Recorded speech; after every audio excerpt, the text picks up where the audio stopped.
মেহেরপুরের গাংনী উপজেলার বেতবাড়িয়া গ্রামে মাইন সদৃশ একাধিক বস্তুর সন্ধান পাওয়ার ২৪ ঘন্টা পেরিয়ে গেলেও এখনও ঘটনাস্থলে পৌঁছায়নি বোমা নিষ্ক্রিয়কারী বা একাধিক ডিসপোজাল ইউনিট। এই ঘটনায় স্থানীয়দের মধ্যে আতঙ্ক বিরাজ করছে।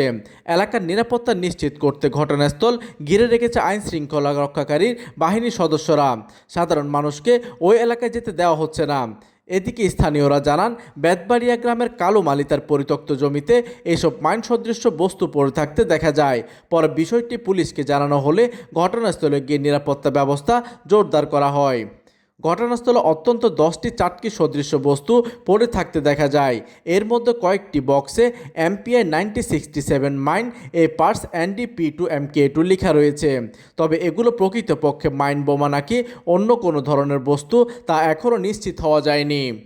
গাংনী থানার ভারপ্রাপ্ত কর্মকর্তা ওসি মোহাদ্দিদ মোরশেদ গণমাধ্যমকে জানান, ঘটনাস্থল আইনশৃঙ্খলা রক্ষাকারী বাহিনীর সদস্যরা কর্ডন করে রেখেছে। ঢাকা থেকে বোমা ডিসপোজাল ইউনিট এসে পরীক্ষা নিরীক্ষার পর প্রয়োজনীয় ব্যবস্থা নেওয়া হবে। এদিকে দীর্ঘ সময় পেরিয়ে গেলেও নিষ্ক্রিয়কারী দল না আসায় স্থানীয়দের মধ্যে উৎকণ্ঠা বাড়ছে।